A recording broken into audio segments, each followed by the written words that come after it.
Hello and welcome to the Delicious Recipe. I'm your host, Adele, here on UPRN. And this one I called Tonight There Creepy Pasta. And if you're listening, you can listen along or watch on the UPRN sites. There's the UFO Gods and Extraterrestrials, and there is UFO Paranormal Radio, UFO Paranormal Radio. It's done twice. And also on Facebook, there's the Joe Montaldo Facebook site. There's also my site, Del Lessie on Facebook. You can be watching live there too as well. We're also on Twitch, Twitter. Uh, uh, I'm not sure. I don't have anything on LinkedIn right now, but and replays there you can watch as well. SoundCloud, uh, iHeart, iTunes. There's a whole bunch of places. Anywhere that podcasts are played, anyways. But you can check it out on the UPRN site, and then also if you want to become a member, check out the UPRN. One of the ones I just did mention there. Become a member, and there's extra bonus content that you can see, and you can watch past shows there. And there's a wide variety of hosts that are on UPRN, like the one that I have here on tonight. There, Shawn Kelly from the Pittsburgh Paranormal Society. Welcome, Shawn. Hey, welcome, Del. Good to have. Thank you for having me on. Yeah. Well, we did this once before there, and we were gonna. I was gonna try and get Jeffrey Pritchard on there too, so we could have like a three-way sort of conversation here. But it's okay. I got you here. That's which is it's all that counts. So why don't you tell the people out there a little bit about yourself and what the Pittsburgh Paranormal Society is all about? Sure. My name, like Del said, my name is Shawn Kelly. From Pittsburgh, Pennsylvania. I founded the Pittsburgh Paranormal Society in 2006. And what we do is just go out and investigate cemeteries and all kinds of like old places. And we also do clients' houses. We work mainly with the clients. And because at one point in time, a lot of people were afraid of ghosts and spirits. They didn't know what was going on in their house. And when we came around in 2006, we helped people out. We would investigate their house, sit down, try to get evidence for them, and see who the ghost is, and either let it go or, they want to keep it. I was telling Bill earlier that my real occupation is I'm a meat cutter for a supermarket here in Pittsburgh. I've been doing that for 22 years. I'm also the co-host of the radio station here on UPRN Radio, Tuesday nights, Chasing Prophecy. We're on Tuesday nights from 9 p.m. to 11 p.m. Eastern, 8 p.m. to 10 p.m. on in Central. And right after that show, I have my own show. It's Into the Night with Shawn Kelly, and I'm on from 11 p.m. to midnight Eastern and 10 to 11 Central. So, if you're not doing nothing on a Tuesday night, check me out, check us out on Chasing Prophecy, and I'll be happy to see you on my show. Awesome. So I was looking up something here earlier, well, just after I got off of work, and it's funny that you said you're a meat cutter there because that's what I'm just starting my apprenticeship for there. Cool. So following in that whole part. But one thing that I was looking up, and this sort of came up through one of the feeds, is that reports of paranormal activity on the rise during coronavirus stay-at-home orders. Have you seen anything like that? That I guess what people sort of noticed a little bit more since they were home more, or noticing occurrences or strange events in their homes, or because they were there was nothing left to do. They weren't going to work. Have you noticed anything like that? Oh yeah, definitely. Due to the coronavirus, we couldn't actually go out to the houses, because you just couldn't do it. But I got a lot of emails, a lot of messages, and a lot of phone calls from people. They're telling me what's going on, and they just needed to get it off their chest, if you know what I mean. and just give them some straight answers. Um, and try to help them over the phone as much as I can. Even to this day, even though they lifted the ban a wee bit on it, people are still afraid to bring other people into their homes for something like that. And that's totally understandable, you know. Mhm. But yeah, there was a lot of people experiencing a lot of paranormal activity in their houses during COVID. Now, do you think that maybe this, well, part of the thing there might have been that, well, people are at home, so they noticed a little bit more that was going on.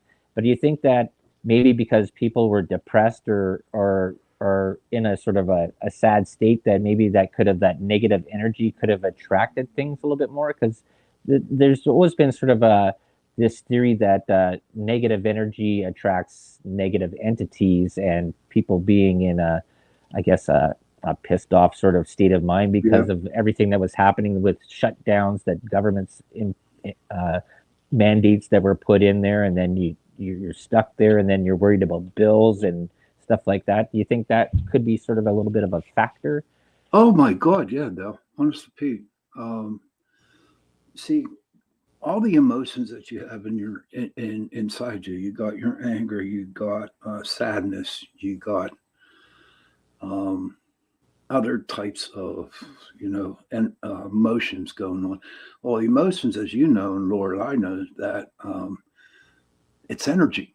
Okay, and what happens is, yes, if you release that like negative energy up into your house, they're definitely going to be attracted to it, and that's going to make them a little bit more stronger because they're feeding off that energy that they Hmm. have. And oh, most definitely, it is a big, it's a big part of why ghosts hang around in their house. So out of that, there's so uh, do you have any stories of anything that you sort of come by there where you've had any sort of happy ghosts that have been in sort of houses? Because everybody sort of always wants to always talk about the negative, the bad stuff that is the chairs being thrown across the room, the doors, the lights flickering and stuff like that, and that keeps people up at night, and everybody's sort of scared. But do you ever come across anything that's sort of been a happy spirit that's been in the house? Oh God, yeah, yeah. We had a couple places where basically everybody kind of knew who the ghost was, the spirit was. You know, it was like maybe a grandma or a friend. You know what I mean? And they didn't harm the clients. They just wanted to make sure that they were known. They didn't want to. Um, so they would do, playful things like steal their keys and put Right. them somewhere else, or um, pretend that they're knocking frying pans off the wall or opening up cupboards. Nothing bad. But yeah, I mean, it's nice to get an investigation where they're happy spirits and not bad. Yeah. So yeah, definitely, we've had some happy ones. The story that really brings to mind to me is it's a marina. A friend of mine, she owns a marina down in a little town called Elkhorn, PA, which is actually Benola, and she has like three or four ghosts in her house. All right, uh, the main one is the captain. We call him Captain John. Um, he was a riverboat captain. As you know, in Pittsburgh, we got the towboats. The towboats go up and down the Allegheny, the Mon, and the Ohio, uh, bringing coal down the river and stuff like that. And he owned that house, that captain, back in the 1800s. And three or four other women ghosts hang out in there, and they're just playful. You know what I mean? They don't. Um, they mess with her a little bit, and Captain, he he's he's let's just say he's sometimes a dirty old man. He doesn't hurt her, you know what I mean? Hmm. But he's really mischievous, you know what I mean? Not one negative um, aspect to him. Um, it's just that's just a happy place, you know. It just, and I enjoy going down there. If I ever need a break, I go down there, and you know, I'll set up my equipment, the K2s and stuff like that, and I'll just start talking to the captain. You know what I mean? And sometimes we have good chats, and sometimes we don't. Sometimes he don't answer, but I enjoy down there because it's happy and it's safe. Do you know what I mean? I Hmm. know who's down there, and it's all good.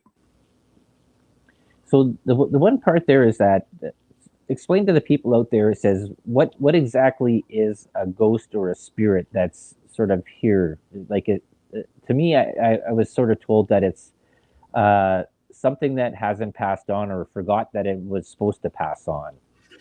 Okay. Basically, what is like you said, like a spirit. See, when you die, right? Um, your shell, your body, it dies, and your spirit inside. Okay, there's a spirit. Now, this is my theory and my theory only. I don't um, condemn on what other people say. What's a ghost in the spirit?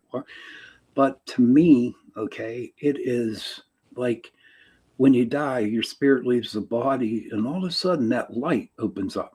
You know what I mean? Where you can cross over. But a lot of them don't want to cross over, okay, because a couple of reasons, buddy. One, they don't even think they're dead yet, especially if they die suddenly, okay. Second one is that they have some unfinished business to take care of, that they wanted to take care of when they were alive. But the third one is, especially if they had a wife. I'll give you an example. You and Lorelai, right? Yeah. Okay. So you and Lorelai, you do everything together. You're inseparable, the whole 9 yards. And all of a sudden, you die, right? Yeah. And Lorelai, she's just out of it, man. She's just like depressed, missing you, crying all the time. Would you leave her in that state of mind, dude? I think we, me and her sort of talks. This is the like, I guess out of that is sort of a weird sort of situation because I'd look at this two certain ways. Is that there is something we both understand that there's something more out there. I guess a Mm-hmm. lot of people don't understand or don't maybe don't subscribe to it or whatever. And we look at it that this is the time here is supposed to be like a learning thing. So if you're not because I'm always into the whole part about learning and gaining more knowledge and stuff, and so is Right. she. And I think that would be something that would be detrimental to the advancement of my spirit or soul by Mm-hmm. just hanging around. Right, I Okay. wouldn't be just sort of be stuck in this sort of this closed loop where I wouldn't progress any further. So Right. I'd have a different view of it than And that's maybe okay. some other people would. Right. No, no, that's good. I'm glad you said that. I really never thought about it like that. But I would say, you can go 50-50, 60-40 on that. You know what I mean? Mm. It all depends on the couple and where their way of thinking is. I'll be honest with you. I am looking forward to it, to be honest with you. Mm-hmm. You know, doing it for such a long time now, you know, like my friend Russ said, do they have rules out there? Can they only hunt in one place? Are Mm-hmm. they allowed to move around? Yeah. So to me, that would be something that I am looking forward to. See, this actually comes into a good question here. Okay, this Michael Fiera. Hopefully, I said that right there. He's got a couple of things here. I'll post one up here right first. What he said Okay. there. We had some stuff happen with us over the years, but my wife's pretty good at getting stuff out. I guess maybe she's a good cleaner. And then she Okay. said, and then he said, I had an entity in my dorm room in Germany, but as time has gone by, I'm not so certain it wasn't a phenomenon involving aliens because it didn't start happening until my friends and I saw UFOs. And then he says, then it followed me home across an ocean. Things continued happening for a long time afterward, but it eventually tapered off. Huh, that's pretty interesting because I don't know, being on a radio show for close to 2 years now, I've talked to people we have had as guests, and what I have read up on that there are some people that believe when you talk ghost or um, spirits, okay, they're aliens. You know what I mean? Hmm. So, Michael, to your question or your little statement, it could have been an alien. You know, um, I would I would probably need to get a little bit more evidence, but like I tell everybody, Michael, I tell them, if that's what you feel when you first recognize it or see it or hear it or feel it, the go with it, because more than likely it's possibly true. Hmm. It's like taking a multiple choice question, right? A, B, C, D, you know, and people usually pass when they read the question and, the letter C pops up. You write C and it's correct, you know. Hmm. So, yeah, could have been an alien if that's what you think it was. Yes, could have been an alien. And I believe I think when we used to do the host chats back before, I think it was Michelle had said there is that spirits can attach themselves to items. Hmm. And so maybe the part there with Michael, that maybe this spirit or whatever that he had there, maybe it attached it to an item that he had there from his dorm room, and and he brought it back across with him. And there's been talks there too, is that where you think that you've gotten rid of something out of a house and it'll still follow the family when they move to somewhere else, Oh, right? absolutely. Yeah, you've come across something like that, eh? Yeah, definitely. Now, like I told you before the show started, my friend Jessica and I, we went to an antique store, you know, and that's like a ghost haven because you got all that old stuff in there. Okay. I remember one case I did. Um, these people, they bought salt and pepper shakers that were like in the early 1900s or whatever. You know what I mean? I don't know what year, but they were old. Hmm. And it just seems a lot of crap was happening, because they would put them away, okay, and shit would happen Yeah. in their house. But if they took the salt and pepper shakers out of there where they had them and left them on like the table or something like that, it was calm, cool, and collected. Nothing would happen. So yes, I really do believe that Michelle is right that spirits are attracted or attached to stuff that you bring home with you. Hmm. So Michael, Dell's right. Maybe you brought something back with you from Germany, and I'd get it checked out if it's still bothering you a little bit, brother. Yeah. And there's another part there too as well, because a lot of these topics there, like Laura Lee goes through into this a lot more than I do, and but there seems to be connections with energies that emanate from the Earth, and especially there's hot zones where whatever magnetics or whatever that is, especially with like up here in Thunder Bay area, we have lots of amethyst and quartz that are Yeah, around here, and if anybody has a quartz watch, like one of those things there, quartz and crystal, there is a good transmitter of electricity. That's how those things work, right? so exactly. Yeah. so there's a lot of Now energy that there's goes not too through. much. There's not too much quartz down here in the states. Hmm. Out west, out around Montana and out west, and we're on the East Coast though, so Yeah. there's really not so much quartz here. Maybe down in North Carolina, Virginia, Georgia, down around that area. But where I'm at, there's hardly anything. It's all slate. You know what I mean? And Okay. so I can see we're up in Thunder Bay with all the quartz that even out in British Columbia, way out west. They have all that quartz and stuff. That yeah, the ghosts do feed off that energy. You know Hmm. what I mean? And yeah, Borley's right. That does give them juice. Yeah, and there's another part out of this too, is that there seems to be connections to certain areas, and up here we have, I guess, native burial grounds, and you have them Mhm. all throughout the states there too. Says Yeah. when people came over from Europe and started populating, there was already a culture that was here already beforehand, Right. and Hmm. then basically the newcomers that came in there basically appropriated and took over the lands and just Hmm. built whatever they wanted there, and not realizing what was there because there was no sort of formulated culture that was sort of European culture with their rules and regulations that were there. Was sort of a more free forming or free flowing separate cultures of native tribes that were around. Hmm. And I think there was even a story, a movie about Poltergeist that was that where they moved a whole a town. It was in the movie, and they built it right over top of a native burial ground, and that's what caused. I think that was the whole purpose of the story. There was that they had brought forth all these spirits and this poltergeist that happened there. Uh, Well, I'm sorry. Go ahead. yeah, no, go ahead. Um, well, I'm glad that you brought up Indian burial grounds because they're everywhere, and they are definitely sacred.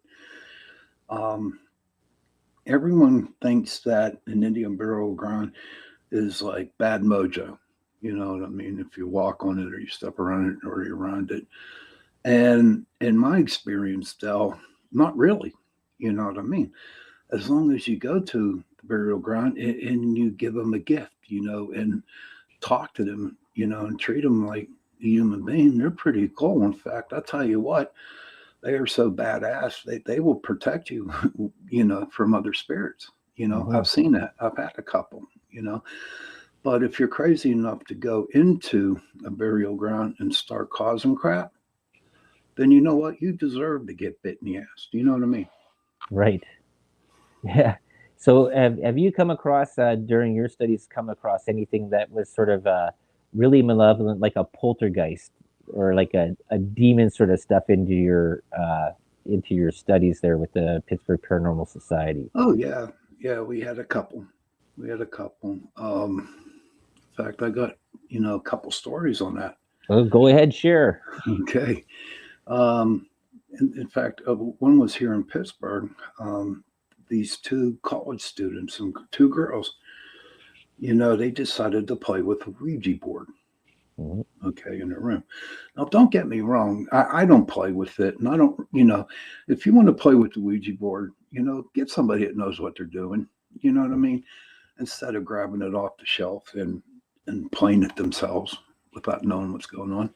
Mhm. Well, they did open up a portal in their place, and um, as they were playing with it, this demon, and I'm going to tell you it's a demon. It was.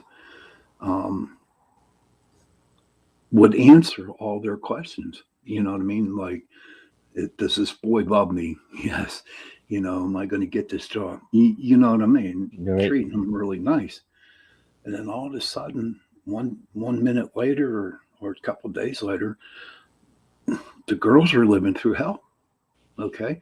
They were getting punched, they were getting scratched. Stuff was missing, stuff was flying across the floor. And we went up there. Okay. And it was terrible, you know. But this is so creepy, and this is such a true story. Um, it's so true that I swear on my father's grave. Okay, and that's how true. And I don't really do that, but it's true. So we found where the dude was hanging out at, right? And I went under and I meditated, and I left and I was fighting this dude, right? And all it was a bad spirit that wanted to become a demon. Do you know what I mean? Oh, okay. Yeah, yeah, because he was in between demon and almost like a human, human spirit. Right. And no matter what I did, we were duking it back and forth. He had his hellhounds out. I don't know if you believe in them, but they do exist. And I had my wolves with me, my spirit animals. Okay, they Hmm. were duking it out. It was just like at a standstill. And as God is my witness, dude, I swear to God, I mean, we were going at it for about a half hour, 45 minutes. All right. All of a sudden, right next to where that demon was at, okay, the ground opened up like this, like a hole. And again, as God is my witness, I saw this thing come out. It was big and black. It was like a black shadow, right? Right. Snatched the top of the dude's head and pulled it under. And the thing was covered up again. You know what I Wow. mean? Oh my God, that was just like, shit. And that was, I would say that was probably the craziest thing that I ever had to deal with. Fighting him, but watching the ground open up next to him, and this black like shadow just came out, snatched him, and brought him back on, and closed up the lid. Hmm. Yeah, and the other bad one was that. In fact, it was like around my first or second one. We went out to a place, and this little baby that was in the crib was getting thrown up against the wall. Oh, wow. Yeah, yeah, I literally saw it with my own eyes. This baby was in the crib, got picked up and slammed up against the wall. And come to find out, it wasn't so much demonic, but what it was a guy, you know, the baby daddy, okay, but he was dead. And the girl who had the baby, she was alive, but with another dude, you Okay. know, and Was that the dead guys? Was that his kid, that or was his was it? kid. It Yeah, was his. yeah. Okay. And I do believe he died in a drug raid or a drug fight. You know what I Hmm. mean? By gunshot. And he just didn't want her to have the baby with this dude. You know what I mean? Right.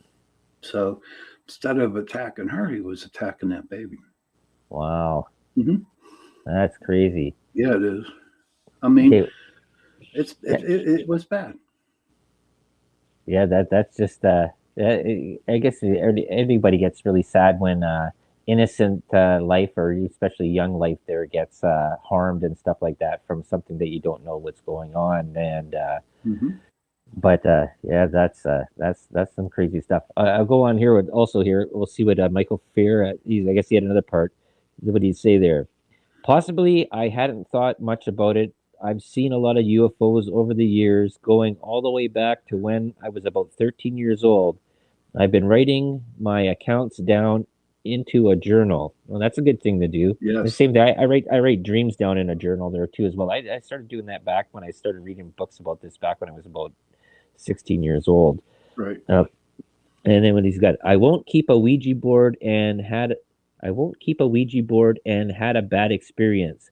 I never even used it. My friend gave it to me when he moved, and I just put it on my wall. It was a bad idea. Yeah, it was. Yeah.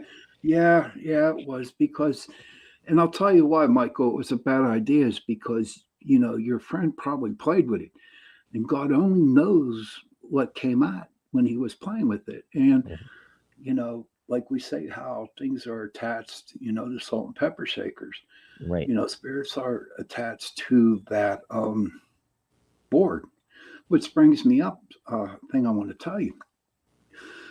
What I recommend, okay, here's what I recommend, Michael. If you still have the board, take it off your wall, all right, and go and put it in a box with sea salt on the bottom of the Hmm. box. Throw the board on top of the sea salt, and then throw some more salt on it, and then cover it up and tape. Then go out in the woods and bury it under like the oldest tree that you have out there. Okay, dig a hole, put the box in, throw some more salt on it, and just keep it there. Cover it up and just let it go. And the reason why that, Michael, is because what what Mother Earth is doing is that she's bad move, Michael, bad move. But anything that's buried around a tree, um, and it's Mother Earth, like kind of keeps it there. Do you know what I mean, Dell? It Yep. She grabs it, and that spirit ain't going to go. And there was a lady girl, a friend of mine in my group, and she had one. I mean, this Ouija board was old, dude. I mean, literally old.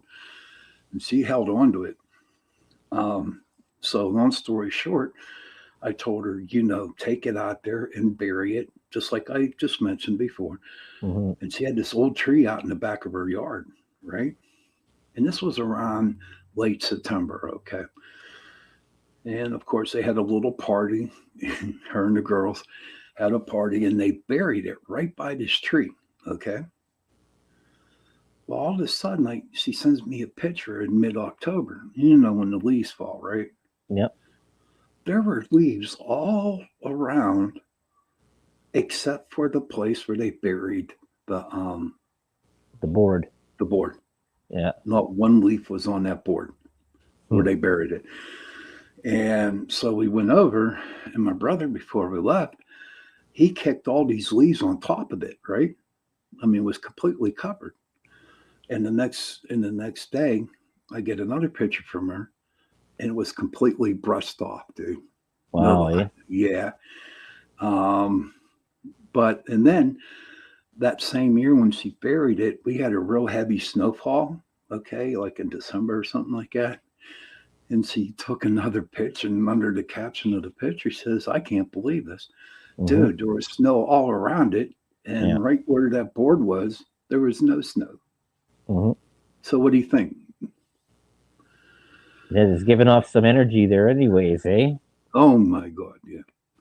This That is was, a thing I want to for Michael here. It wasn't anything special. It was like a Monopoly board that you could get from Walmart, and it didn't even have the little looking glass for it.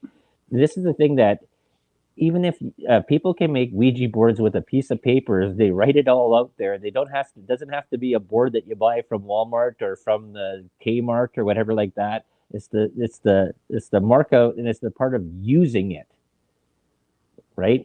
exactly. Yes. Right? It doesn't. It's the same. It's when you put the symbols on there and you put intent into what you're doing there, you actually create an open doorway. That's what I've been told, anyways. Is that you Oh, create, you're right. you give it purpose.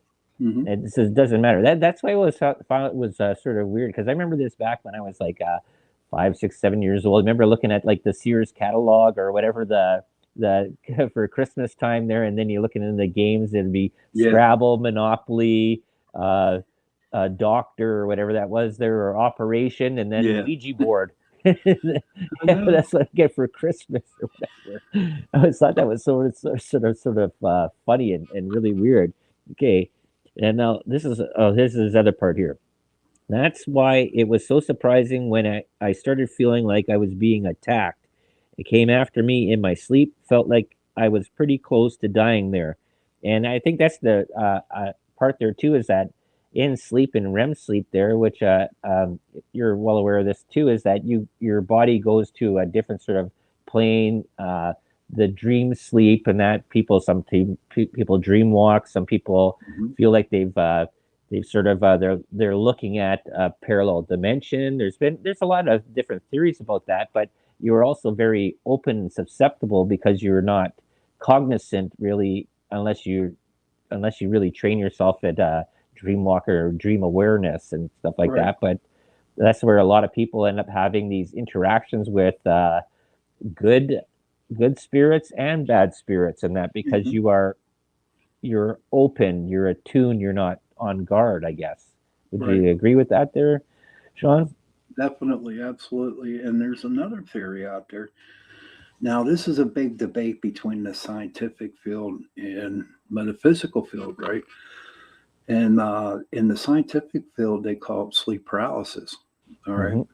But in our field, we call it the old hag theory, where it feels like there's like a spirit just sitting on your chest, and Right. you can't move. Your eyes are open. You see it, and I guess by all the fear that you have, it's like you can't move, you can't speak, and you're just like in holy terror. You know, Mm-hmm. um, could it be sleep paralysis? Well, if I talk to the scientist, yeah. But to me, it's actually the old hag where she's sitting on my chest and not moving.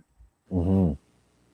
So And I know people that I've seen this, and I've seen watched this in videos. But some of them you can think might be fake, but some of them not. But people have felt like their body has lifted up or they're Hmm. raised, and a lot more people have taken to recording themselves while they're sleeping there, and they've uh, some of them have sort of been sort of interesting where cover's been pulled off or their legs been pulled, they've been pulled off the bed, or they've sort of their body has sort of risen up a bit, and it's sort of interesting whether or not whether phenomenon is there, don't know, but also a lot of alien encounters happen while you're sleeping in bed. Yes, yes. And And, because according to Joe, right, you know, I have that RH plus or whatever the hell you want to call right. it. And I have O negative blood. So I'm like 68, 69% of the people who get abducted, and, it's funny, I don't think I've ever been abducted, you know what I Hmm. mean? But that's not to say, okay, that I was, maybe that thing that was sitting on my test a long time ago could have been an alien looking at me. I don't Hmm. know. You know what I mean? Ever since I started the radio shows, dude, my mind has really opened up to different theories and situations. Hmm. I never thought of Bigfoot or cryptids or aliens or UFOs or, anything, little people Yeah. until I started doing this, especially on this great one, on awesome station, UPRN radio. Yeah. Um, and we've had tons of great guests on, guests that are like very popular in their field, and it just opens my mind a lot to different things that are out there. Well, exactly. There. That's the whole thing about what my show, The Delicious Recipe, is. Throw a lot of things into the pot and see how it tastes at the end. And I've Right. whether it's been talk about political things or talk about cryptid things or talk about paranormal things. It's just the whole thing about meeting interesting people, getting their view on life, what their Hmm. sort of their reality that they've sort of encompassed through their time, and just getting different information out there. Like, and I don't have to agree with it or Right. disagree with it. Right. I've just want to just find out what somebody else is sort of thinking, and see what they are how they're sort of viewing their their scope of their timeline. And And that's cool. I think I think that's important. I think it should be open to other people's theories. It just says you can't. There's a lot of things you can't disprove, and you can't prove it either. And Right. it, the big part that I've sort of been going through, well, besides the little people, because that's where I sort of got into that whole part, because I was looking into cryptids, and when I was talking to my neighbor, and she's from a reserve that's just north of Thunder Bay, and I was asking her about Bigfoot. I says, does your reserve, your family and stuff like that talk about the big hairy man that's in the bush and that? She says, no, we're more concerned about the little people. Oh, And I went, oh, really? I says, doing the ones from like Ireland and stuff like that? I says, no, no, no. They've been around over here in North America for a long time. wow. And, then I was talking with another guy from the Xeno Hunters. He's out of Alaska, and yeah, they didn't. He says, yeah, no, we're more concerned about the little people. That's the, and I never really even heard about that. Like I heard about skinwalkers and Right. from native tribes and that, and Bigfoot and occurrences and shapeshifters and that. But then Hmm. this topic of little people sort of was sort of this is sort of a thing that's always been sort of there, but it was never they never really talked about it at all. So I found that sort of really interesting, because I'm interested in history. And I think people are losing their history, Oh, and yeah. people aren't looking back at things. And I think it's so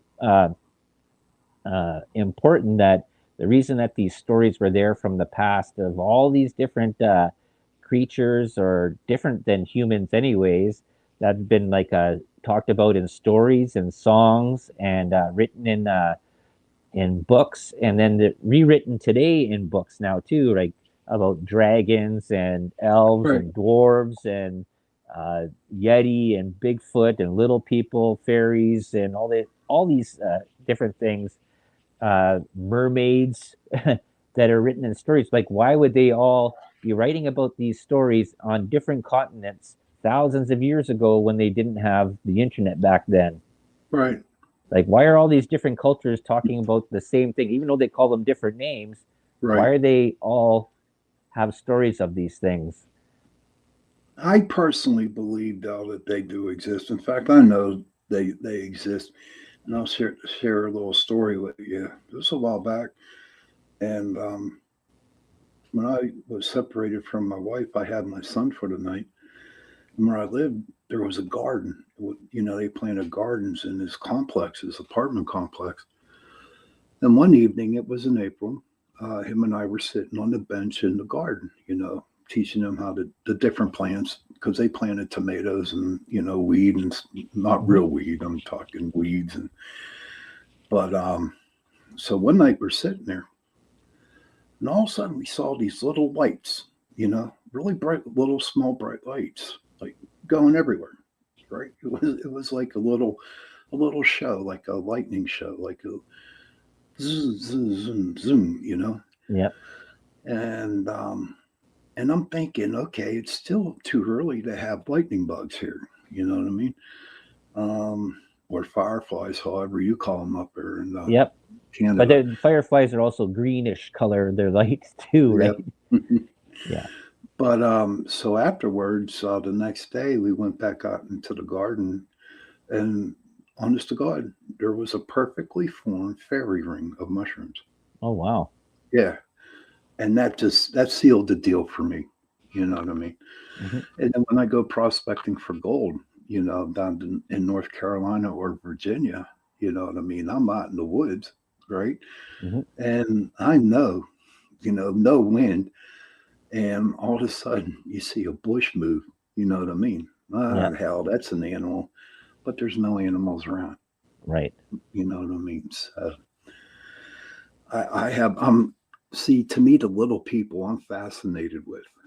I mean, um, not like I was fascinated, like I'm fascinated with the ghost at one time. I'm fascinated with the little people, Mm-hmm. So I want to learn more about them, you know.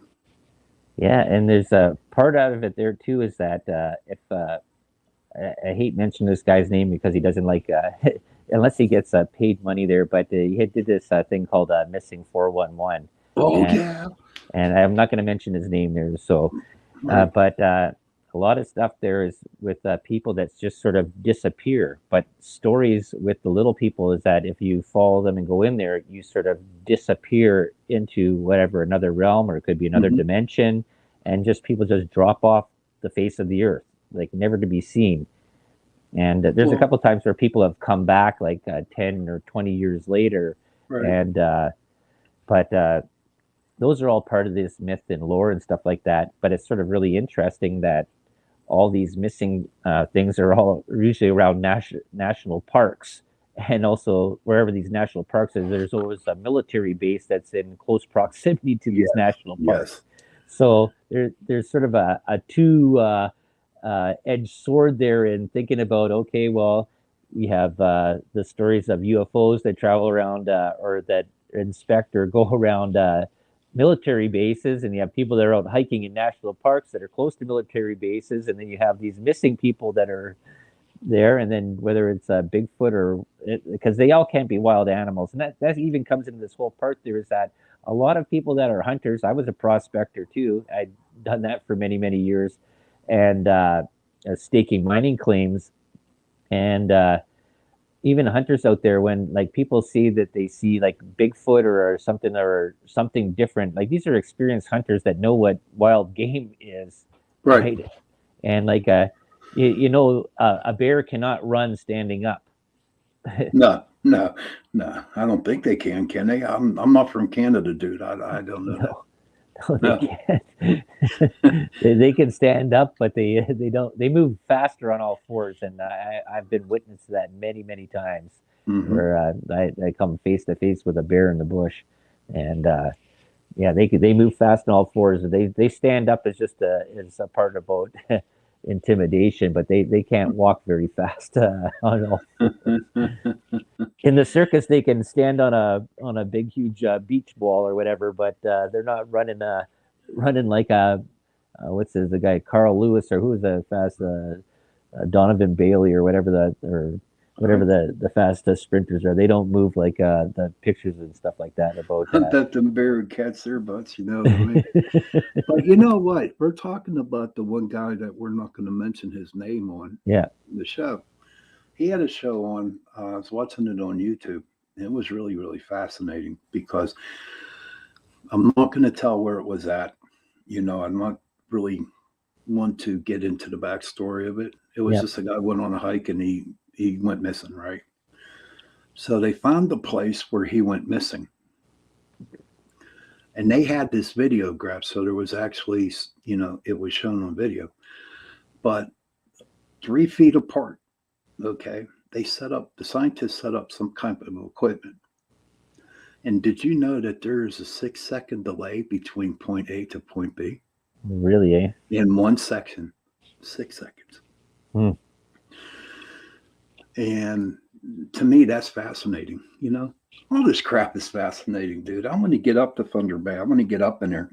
Yeah, well, there's lots of interesting stories up here. Like we have the sleeping giant. There's lots of old, late, ancient lore, native lore that's around here. But we are running out of time there. We probably got about 2 minutes there left. I just got to go and see what Michael Farah said there. Okay, I've seen some videos like that as well. It's always tough to tell whether they're legitimate because a lot of people like making fakes, which ends up hurting those telling the truth, and that's true. I've watched this past weekend. It was I watched that. Guess whatever I was talking about. Mm-hmm. And then he said there was that one fellow that disappeared somewhere in Michigan while skiing, and then he woke up in Massachusetts over a year later after everyone assumed he was dead. He had no memory. And there's a lot of stories that are like that. Right. And we're going to close it off with that. Thank you very much there, Michael Farah, for your commentary in the side there. That was very interesting. And say once again there, Shawn, there, where they can check you out there and check out your shows. Okay, yes. Thank you, Del, again for having me on. You can catch me on Chasing Prophecy Tuesday nights from 9 p.m. to 11 p.m. Eastern Time on UPRN Radio 105.3. And right after that show, my show comes on. It's called Into the Night with Shawn Kelly. And that's from 11 p.m. to midnight Eastern, 10 p.m. to 11 p.m. Central. Awesome. And as you all know that are tuning in and listening, this is the Delicious Recipe here at 7 p.m. Eastern, 6 Central on Thursday nights.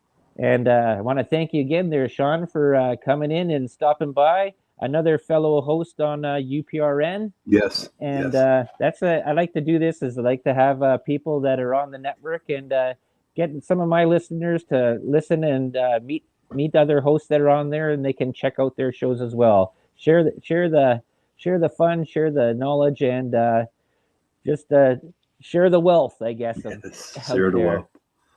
Right. So right. Good night, everybody out there good in night. Ether, and thank you very much for tuning in.